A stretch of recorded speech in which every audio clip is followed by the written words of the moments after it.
श्री शिवाय नमस्तु। दीपावली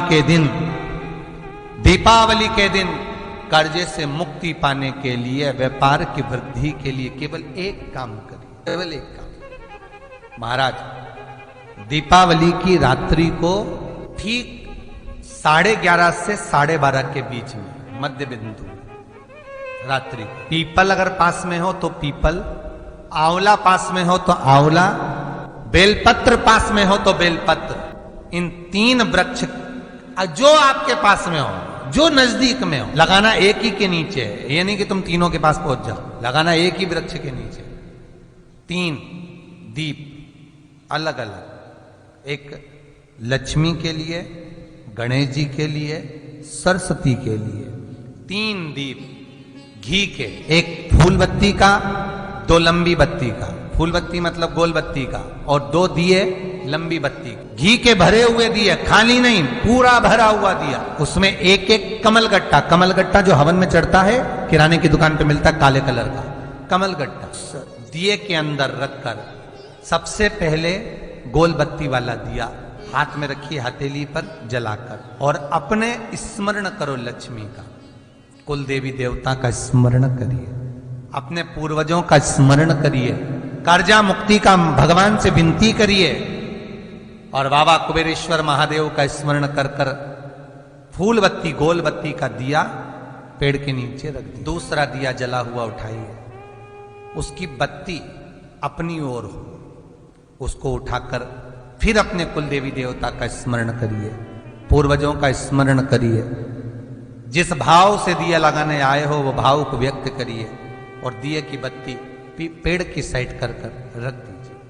तीसरा दिया उठाइए, अपने मन की कामना कर कर, जिसका कर्जा चुकाना है, व्यापार वृद्धि के लिए, संपदा के लिए विनय करिए, और उस दिए को जब उठाओ तो उसका मुख उधर का होना चाहिए, बोलते समय, स्मरण करते समय। जब नीचे रखोगे तब दिए का मुख अपनी ओर होना चाहिए। झोली पसार कर वृक्ष के नीचे प्रणाम करिए, नमन करिए, और झोली को वापस अपनी ओर गिरा लीजिए, घर चले जाइए, पलट कर मत देखिए, सीधे घर प्रवेश करो, और घर में जाकर अपने लक्ष्मी की जो पूजन करी है वहां प्रणाम कर लो साहब। 1 रुपया पूजन वाली जगह पर जहां लक्ष्मी की पूजन करी थी वहां 1 रुपया कोई रखा हो, कोई चांदी का सिक्का रखा हो, उसको उसी समय अलमारी में या तिजोरी में पटक दीजिए।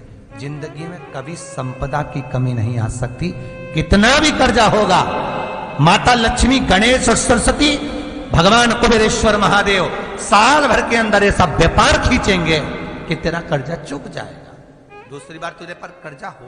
कई लोगों के मन में संशय रहता है, एक बहुत बड़ा प्रश्न है, आपके बच्चे भी पूछेंगे, मम्मी ये लक्ष्मी जी किसकी पत्नी है? किसकी पत्नी है?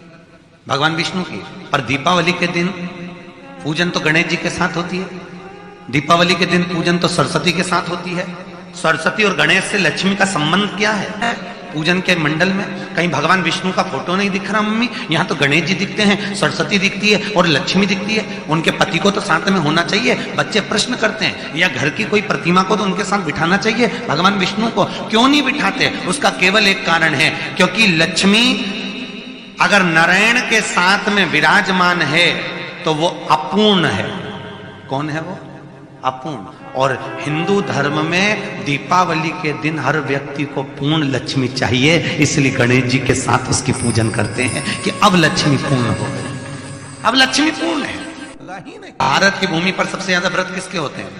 पार्वती। तीज का व्रत पार्वती का, चतुर्थी का व्रत पार्वती जी का, छठ का व्रत पार्वती जी का, जितने व्रत करती है माताएं सब पार्वती के करती है कि मैं सर्वस्व हूं, मैं पूर्ण हूं, मैं सब कुछ हूं।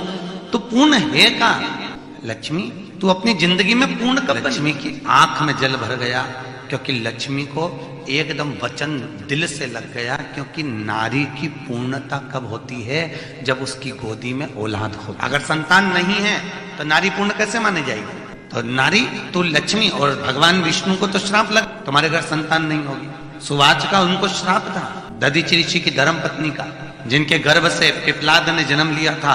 वो पीपल के पेड़ के नीचे, वो सुभाष का श्राप था, नारायण मेरा श्राप है तुमको कि तुम्हारे घर में औलाद नहीं होगी। आज भगवान लक्ष्मी से कह रहे हैं तू पूर्ण कब है, तू इतना अहंकार कर रही है, तेरी पूर्णता कहाँ है, तू इतनी अभिमत्ता में कूद रही है, तू कहती है मैं पूर्ण मैं पूर्ण मैं पूर्ण। लक्ष्मी की आंख में जल भर गया, मायका छोड़कर लक्ष्मी सीधे सरस्वती के पास चली, ब्रह्माणी के पास में।